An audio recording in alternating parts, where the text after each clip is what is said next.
क्या है? अगर यूसीसी नहीं आए तो मोदी सरकार आने का फायदा क्या है? मतलब आप लोग सिर्फ यूसीसी के लिए मोदी सरकार, एनआरसी के लिए भी भैया। देखिए, ये षड्यंत्र किया आपकी भूतपूर्व सरकारों ने, बिल्कुल सही बात, जिन्होंने आपको बाउंड कर दिया कि आप तो रहो, हम दो हमारे दो के लॉलीपॉप के साथ, ठीक है। और दूसरे के पर्सनल लो बोर्ड देकर एक लो भैया, करो शादियां करो, बच्चे पैदा करो, बनाओ रेलगाड़ी, घर के अंदर एक एक क्रिकेट टीम होनी चाहिए। क्या कर रहे हो यार? पैरासीटामोल वाले को, कॉम्बी फिल्म देने वाले को लाना होता ना तो मोहल्ला क्लिनिक वाले को ले आते। हम एम्स वाले को इसलिए ला रहे हैं क्योंकि हमने सर्जरियां करवानी है आगे। मतलब जितना गरियाए ना इनको उतना कम।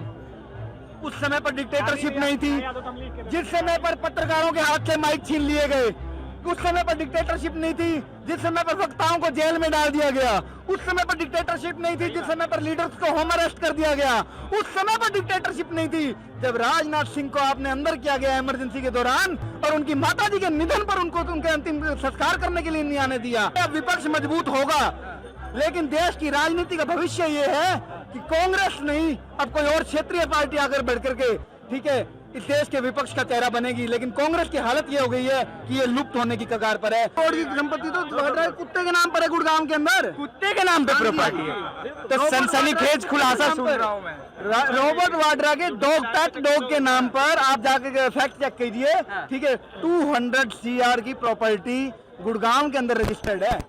बताइए क्या चीज दिख रहा है? ठीक है, आप बात किस लेवल का, ज्ञान का स्तर देखिए। बिहार में झारखंड ला रहे थे अभी, ठीक है। मैं कांग्रेस में ज्ञान के स्तर की बात करूं, अब आपने 2-3 सवाल किए, उसके ऊपर कोई नहीं आया।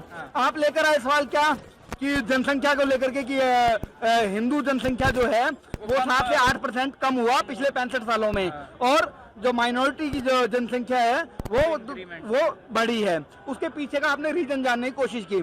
रीजन आप सुन लो क्या है, जो मेरा मानना है। ये एक भयंकर षड्यंत्र के शिकार आप लोग हुए, जिसके तहत एक कम्युनिटी विशेष को एक पर्सनल लॉ बोर्ड दिया गया, जिसके अंतर्गत कि उनको ज्यादा शादियों के अधिकार मिले, ज्यादा संतानें पैदा करने के अधिकार मिले, और आपको स्लोगन सिखाए गए, हम दो हमारे दो। आपको कानूनी तौर पर बाउंड किया गया कि अगर आपके इससे अधिक बच्चे हुए तो आपके सरकारी नौकरी के राइट्स, आपके चुनाव लड़ने के राइट्स, ये सब चीजों को छीन लिया जाएगा। जिससे कि आप जो लोगों को पता है कि भैया हम मेहनत कश लोग हैं, हमें कमाना खाना है, हमें देश की ग्रोथ के अंदर कहीं ना कहीं अपना हाथ दिखाना, हाथ बढ़ाना है, ठीक है, वो लोग इस चीज पर सीरियस होकर के सोचेंगे और वो उस चीज को फॉलो करेंगे। लेकिन जिनको ये पता है कि हम अगर पैंचर भी साट लेंगे तो हमारा चल रहा है, ठीक है, तो वो क्या करेंगे, उनको कोई लेना देना नहीं है कि कितने आ रहे हैं, आने दो आने दो। तो ये षड्यंत्र किसने किया आपके साथ? ये षड्यंत्र किया आपकी भूतपूर्व सरकारों ने, बिल्कुल सही बात, जिन्होंने आपको बाउंड कर दिया कि आप तो रहो, हम दो हमारे दो के लॉलीपॉप के साथ, ठीक है।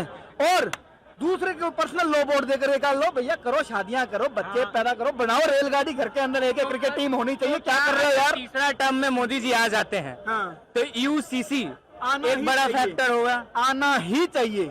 यूसीसी होना चाहिए, जनसंख्या नियंत्रण कानून होना चाहिए। फायदा क्या है? अगर यूसीसी नहीं आए तो मोदी सरकार आने का फायदा क्या है? मतलब आप लोग सिर्फ यूसीसी के लिए मोदी सरकार, एनआरसी के लिए भी भैया। देखिए, इसके लिए देखिए, हम भी चाहते हैं कि जनसंख्या नियंत्रण हो, ठीक है। जनसंख्या नियंत्रण क्यों जरूरी है? क्यों, देखिए आपको पता, सुनिए, अगर हमने पैरासीटामोल वाले को, कॉम्बी फिल्म देने वाले को लाना होता ना तो मोहल्ला क्लिनिक वाले को ले आते। हम एम्स वाले को इसलिए ला रहे हैं क्योंकि हमने सर्जरियां करवानी है आगे, ठीक है।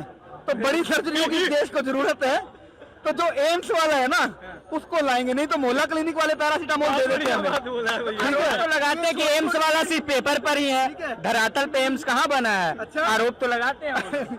उनके आरोप की तो हालत ये है, उनके आरोप ये है कि देखिए, उनकी बातों के तर्क को समझने की कोशिश कीजिए। उनके राजीव गांधी, सॉरी, इंदिरा से शुरू होता हूं मैं। इंदिरा जी ने कहा कि हम आएंगे और गरीबी हटाएंगे। राजीव जी आए, हम आएंगे, लाउड होते गए थोड़े थोड़े, और गरीबी हटाएंगे। देश ने कहा थोड़ा लाउड हुआ, अब तो हटाएंगे, ठीक है। फिर सोनिया जी आए, हम आएंगे और गरीबी हटाएंगे, ठीक है। तो इन्होंने कहा, जब उन्होंने इस तरीके से कहा, यार ये इंटेलेक्चुअल सी लग रही है ज्यादा, ये तो हटाएगी, फिर उसको लेकर के आए, ठीक है, हटी, उससे भी नहीं। फिर मनमोहन जी आए,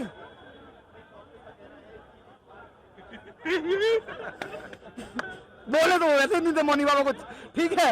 उन्होंने इशारों में समझाया, कहते अच्छा ये वो है गरजतानी बरसेगा, इसको लेकर आओ। हटी उससे भी नहीं। उसके बाद में आए ये हमारे बाबा। अब जो ये कह रहे खटाखट गरीबी हटाएंगे, ठीक है। इनके तो इनका सबसे तगड़ा है, पीछे वालों ने जिस तरीके से बोला, हमारा तो विश्वास वैसे ही डगमगाया पड़ा था, ऊपर ये खटाखट करके और हिला दिया इन्होंने काम, ठीक है। इनकी बातों का कितना विश्वास कर ले अब हम, किस हद तक विश्वास कर ले इनकी बातों का। ये कहते हैं डिक्टेटरशिप आ गई देश में, है ना, बहुत ज्यादा चल रहा है आजकल तो, डिक्टेटरशिप आ गई। इनको शर्म नहीं आती यार। और मैं कहता हूँ देश की जनता, मतलब जितना गरियाए ना इनको उतना कम। उस समय पर डिक्टेटरशिप नहीं थी, जिस समय पर पत्रकारों के हाथ से माइक छीन लिए गए, उस समय पर डिक्टेटरशिप नहीं थी, जिस समय पर वक्ताओं को जेल में डाल दिया गया, उस समय पर डिक्टेटरशिप नहीं थी, जिस समय पर लीडर्स को होम अरेस्ट कर दिया गया, उस समय पर डिक्टेटरशिप नहीं थी, जब राजनाथ सिंह को आपने अंदर किया गया इमरजेंसी के दौरान, और उनकी माताजी के निधन पर उनको उनके अंतिम संस्कार करने के लिए नहीं आने दिया, और ये लोग डिक्टेटरशिप की बात करते हैं। सही बात। लज्जा नहीं आती इन लोगों को यार। अगर डिक्टेटरशिप नहीं कर रहे हैं मोदी जी तो तीसरी बार कितना सीट लेके आ रहे हैं एनडीए अलायंस में? एनडीए अलायंस भी देखो, मैं कोई बहुत बड़ा राजनीतिज्ञ नहीं हूं, लेकिन जितना एक मेरा एनालिसिस है, अप्रोक्सीमेट 422 सीट्स के आसपास रहेगा। फिर 420 कहेंगे मोदी जी? 420 422 422? हाँ अच्छा, 2 बढ़ा दी। हाँ, मैंने पहले ही बोला 422 के आसपास रहेगा। अच्छा, ठीक है। वो क्या बोलना चाह रहे थे आप? हाँ जी, हाँ। एक चीज मैं बोलना चाहता था, देखिए कांग्रेस के लिए मैं भी बोलना चाहता था, मैं अगर अभी कपिल शर्मा का शो नहीं देख रहा हूँ, फिलहाल में मैं क्या करता हूँ कि राहुल गांधी को सुन लेता हूँ या खड़गे जी को सुन लेता हूँ।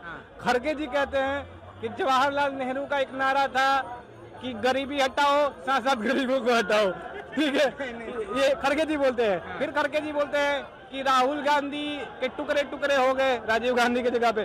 फिर मैं खड़गे जी से पूछना चाहता हूँ, ये राहुल गांधी कौन से वाले हैं? ये आत्मा वाले हैं या असली वाले हैं? ठीक है, तो इनके तो वो कॉन्सेप्ट हाँ, चलता है ना, अब इनका एक पालतू जर्मन शेफर्ड है, सैम पित्रोदा। वो क्या बोलता है, वो आके बोलता है कि देखिए साउथ वाले जो है ना, ये भैया अफ्रीकन नस्ल के हैं। फिर आके बोलता है ये अरुणाचल साइड वाले हैं ना, चाइनीज है। तो इसलिए मेरे मुंह, हाँ, तब गलती से मेरे से निकल गया, आपका मुंह कुत्ता जैसा लगता है और भी जर्मन शेफर्ड जैसा। आप कहाँ के हैं बता दीजिएगा, हमें थोड़ा बता दीजिएगा आप कहाँ के हैं, ये थोड़ा सा चला दीजिएगा, कान तक पहुंचना चाहिए, ठीक है। मतलब आहत हुई है भारत की जनता वो सुन के। बिल्कुल, हमारे भारत को कितने बार तोड़ने का प्रयास करेंगे भैया? एक बार तो आपने तोड़ के पाकिस्तान बना दिया। आप ये बोल रहे हैं कि साउथ वाले अफ्रीका से मिलते हैं, उनके मन में एक ऐसा वहम डाल रहे हैं कि उनको लगेगा सही में यार हम साउथ अफ्रीका वाले हैं। फिर आप अरुणाचल वाले को बोल रहे हैं। ये लोग अपने एजेंडे पर कितने कॉन्स्टेंट हैं, आपको इस चीज से पता चलता है। इन्होंने शाहीन बाग आंदोलन के समय पर एक नारा दिया कि चिकन नेक को अलग कर दिया जाए साउथ से जोड़ करके, ठीक है। और आज तक ये कॉन्स्टेंटली उस चीज पर चलते हुए आज भी साउथ की जनता को भड़काने का प्रयास करते हैं, उनको किसी और नस्ल से जोड़ने का प्रयास करते हैं। ये लोग देश को तोड़ने के इरादे पर बिल्कुल कॉन्सेंट्रेट हैं।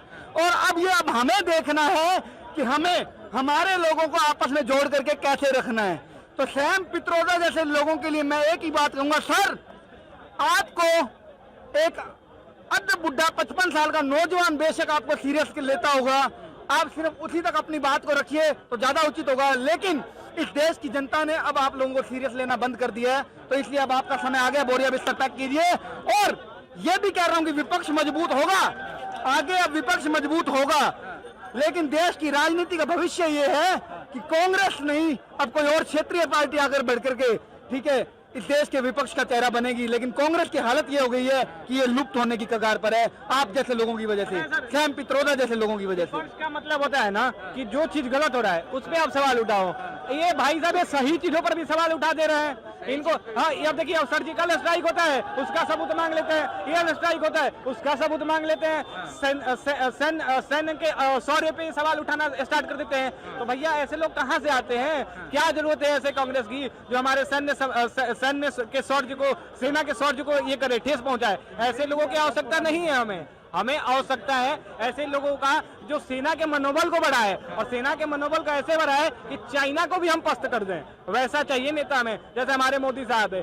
गलवान में देखे ना, तोड़े कितना बढ़िया तोड़े हैं चाइनीजों को, तो वैसा वापसी हो जाएगी क्या?